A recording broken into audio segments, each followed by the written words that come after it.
Hello everyone, welcome to Learner Bee. I am Shivani Chauhan. इस video में हम देखेंगे क्लास 11th इंग्लिश की बुक का chapter we are not afraid to die if we are all together के question answers हम इसमें देखने वाले हैं। तो देखिए, पहला जो क्वेश्चन है, what preparations were made by the narrator before they round the world voyage.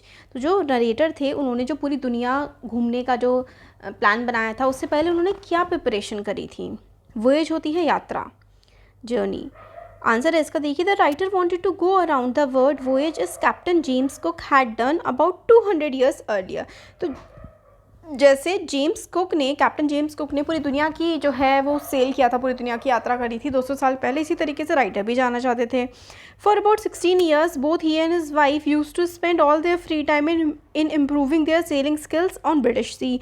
तो ब्रिटिश वाटर्स में, वहाँ के समुद्र में वो 16 साल से पिछले क्या कर रहे थे, तैयारी कर रहे थे कि जब हम घूमने जाएंगे पूरी दुनिया को तब हम किस तरीके से सी में रहेंगे। They made a 23 meter long boat wave walker with great skill. They tested it in the roughest weather. Finally, they started their journey in July 1976. तो उन्होंने बोट भी बनाई थी और बहुत ही अच्छे से उन्होंने सारी प्रैक्टिस भी कर ली थी कि ख़राब वेदर में कैसे वो रहेंगे, और उन्होंने अपनी जर्नी 1976 में स्टार्ट कर दी थी।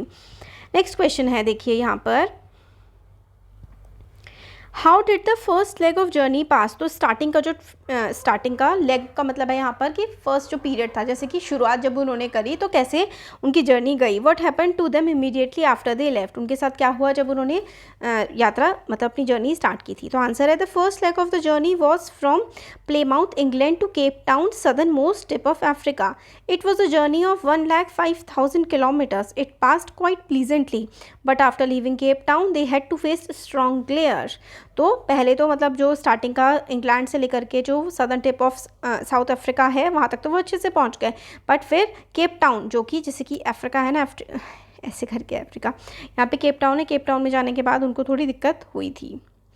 नेक्स्ट है, how does the author describe wave walker. तो वेव वॉकर को किस तरीके से ऑथर ने डिस्क्राइब किया है। तो इसका आंसर देखिए, Wave Walker was the name given to the narrator's boat. तो वेव वॉकर क्या थे, नरेटर की बोट का नाम था।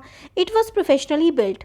It was a 23 meter long wooden hulled 30-ton boat. The narrator spent months fitting it out and testing in the roughest weather. तो कैसे describe करते हैं ऑथर अपनी बोट को, तो कि वो 23 meter लॉन्ग है, बहुत अच्छे से उन्होंने उसको बनाया है, बहुत ही टफ वेदर में रहने के लिए भी उन्होंने इसको टेस्ट किया हुआ है। नेक्स्ट क्वेश्चन है, what did the travellers find at dawn on 2 January and what preparation did they make. तो उन्होंने मतलब 2 जनवरी को क्या देखा और फिर उसके बाद उन्होंने क्या प्रिपरेशन करी। तो इसका आंसर है, ऑन दिस डॉन। तो देखिए, डॉन टू डस्क है ना, सुबह के time, the waves were gigantic. तो जो वेव थी यानी कि जो समुद्री लहरें थी वो बहुत ही ऊंची ऊंची थी। The ship rose to the top of each wave that came their way. तो शिप जो है वो काफ़ी ज़्यादा ऊंचा जा रहा था, जैसे कि वेव जो थी ना वो बहुत ज़्यादा ओशन में ऊंची ऊंची जा रही थी, उसके साथ उनका शिप भी बहुत ऊंचा जा रहा था। There was fear of ship wreck, so they made all possible preparation. Ship wreck मतलब शिप शायद उल्टा हो जाए या शिप को कोई मतलब नुकसान पहुंच जाए, ऐसा उनको डर लग रहा था। तो उन्होंने काफ़ी प्रिपरेशंस कर रखी थी, जैसे कि to save the ship from and themselves as follows. क्या प्रिपरेशन करी थी। They dropped the storm jib to slow down ship. They secured everything rightly. They attached lifelines to the life racks. They put on their oilskins and life jacket. भाई life jacket पहन ली, सारा फालतू सामान फेंक दिया, भारी ना हो बोट, है ना, और अच्छे से सिक्योर करके बांध ली चीज़ें जो उनको ज़रूरत थी। तो इस तरीके की प्रिपरेशन उन लोगों ने कर ली थी। नेक्स्ट क्वेश्चन है, question 5, we are not afraid to die, who speaks the words and when. ये कौन कहता है और कब। The narrator's son Jonathan, 6-year-old, made this remark when his father went in to comfort the children. But daddy, he went on, we are not afraid of dying if we can all be together, you and mummy, she and I. तो उनका जो बेटा होता है ये कहता है कि मेरे को मरने का बिल्कुल भी डर नहीं है अगर हम सब साथ में हैं तो। नेक्स्ट क्वेश्चन है, how did she make her father laugh when the situation was almost hopeless. तो किस तरीके से मतलब वो बच्ची ने अपने फादर को हंसाया था जब सिचुएशन बिल्कुल होपलेस हो गई थी कि भाई अब तो लग रहा था अब तो सब गड़बड़ होने वाला है। देखिए आंसर है, the situation was hopeless and the parents were still tense. She made a card and drew their caricatures, laugh. The card also thank them and gave a message of hope. तो thank you बोला उस card में, और उनकी मतलब picture बनी हुई थी जो कि हंस रहे थे, है ना। तो कार्ड देख करके और मैसेज देख करके उनको स्माइल आ गई थी उनके फेस पे, फादर के, बच्चों के।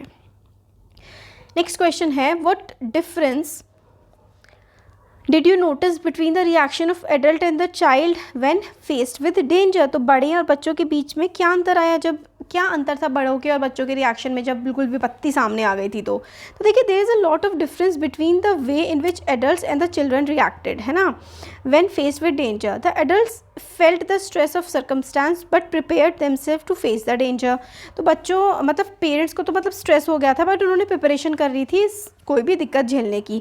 दे took sufficient precautions to protect the ship when the rough weather begin. तो रफ वेदर, खराब वेदर जब स्टार्ट हुआ तो उन्होंने पूरी प्रिपरेशन कर ली थी शिप को बचाने की। दे equipped everyone with lifelines, waterproof clothes and life jackets. Larry and Herb worked cheerfully and optimistically for 3 days continuously to pump out water from the ship. Mary replaced the narrator at the wheel when the deck was smashed and steered the ship.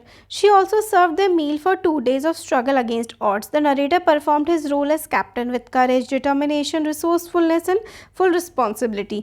He undertook repair work and provided apparatus and directions needed to protect the ship. He also helped in steering the ship towards the island. The children suffered silently and patiently. She did not want to bother her father with her troubles. John acted courageously. He was not afraid to die if all of them perished together. तो देखिए, इस तरीके से उन लोगों ने मतलब help करी पेरेंट्स की भी, और शांति के साथ बच्चों ने बिहेव किया। पेरेंट्स तो पैनिक हो गए और मतलब थोड़ा सा मतलब टेंस हो गए और फिर तैयारी करने लगे थे, बट बच्चों के मन में, क्योंकि उनको शायद आगे फ्यूचर के बारे में, कॉन्सिक्वेंसेस के बारे में पता नहीं था, तो बच्चे शांत थे और पेरेंट्स की हेल्प कर रहे थे और एकदम से नहीं घबराए थे बच्चे। नेक्स्ट क्वेश्चन है, how does the story suggest the optimism helps to endure the direct stress. तो ऑप्टिमिज्म यानी कि हमारी जो पॉजिटिव थिंकिंग है वो किस तरीके से हम लोगों को जो स्ट्रेस यानी कि बुरी से बुरी कंडीशन को सहने की शक्ति दे देती है। तो the story suggest that optimism certainly helps to endure the direst stress. मतलब बहुत बुरा स्ट्रेस हो उसमें भी अगर आप अच्छी बात सोचेंगे तो बहुत मदद मिलती है। The behaviour of our adults during crisis bears it out. Larry Wiesel and Herb Seigler were 2 crewmen.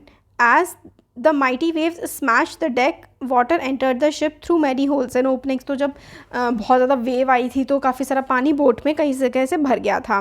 Right from the evening of January 2 Larry and hub started pumping out water. तो लैरी और hub जो है उन्होंने क्या किया, पानी निकालना शुरू कर दिया बोट से। They work continuously, excitedly and feverishly for 36 hours. It was a result of their continuous pumping that they reached the last few centimeters of water on January 4. They remained cheerful and optimistic while facing extremely dangerous situation.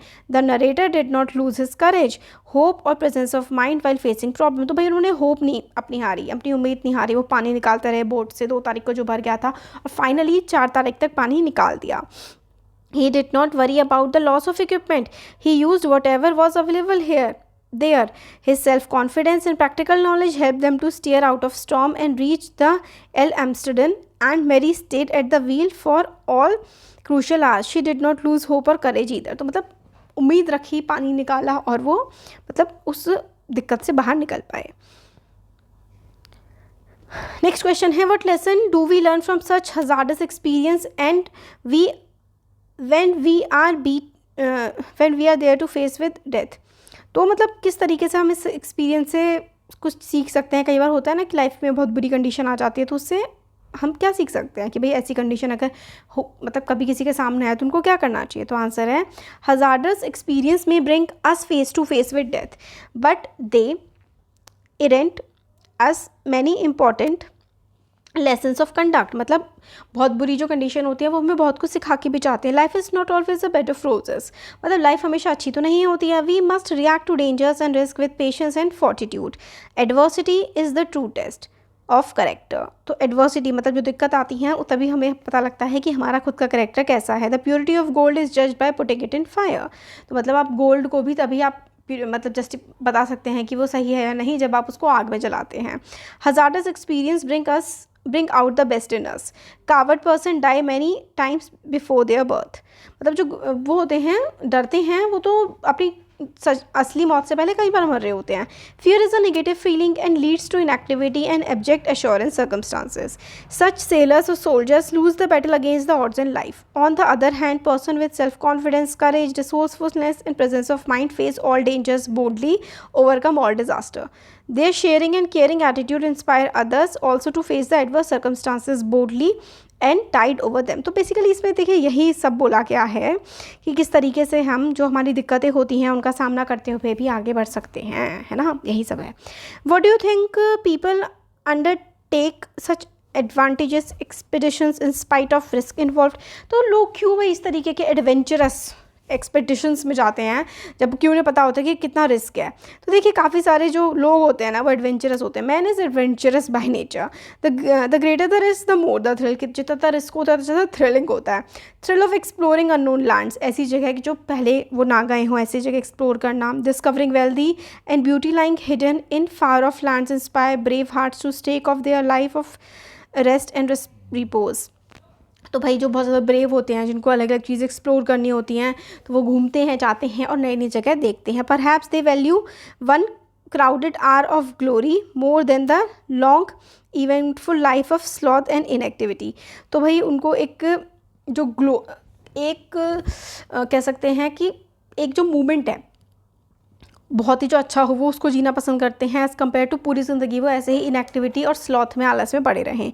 It is true that sometimes adventure are quite risky and prove fatal. कई बार जो adventure होते हैं वो बहुत बुरे भी हो जाते हैं। Failures of some persons do not daunt, मतलब एक अगर कोई इंसान फेल हो गया है तो दूसरे को डिस्करेज नहीं होना चाहिए कि भाई एडवेंचर लवर है तो आपको जाना चाहिए। They draw lesson from the shortcomings and errors of others and make fresh attempts with greater zeal. कुछ लोग दूसरों की गलतियों से सीखते हैं और फिर और ज़्यादा आगे बढ़ जाते हैं। Part of the charm of an adventurous expedition lies in adapting oneself to the circumstance and overcoming the odds. Success of an adventurous expedition brings name, fame and wealth. History books are replete with accounts of famous explorers like Columbus, Vasco da Gama, Captain Cook and Captain Scott। तो मतलब adventures से भाई फ़ायदा भी होता है ना। हम डर के ही बैठ जाएंगे तो नई चीज़ें एक्सप्लोर कैसे करेंगे? तो हिस्ट्री में भी हमने देखा है कि कितने बड़े बड़े एक्सप्लोरर्स रहे हैं जिन्होंने दुनिया में आके वो घूमने और एक्सप्लोर करने निकले हैं और काफ़ी कुछ उन्होंने हासिल भी किया है और फेमस भी हुए हैं। तो ये हमने कुछ क्वेश्चन आंसर्स देखे। Thank you.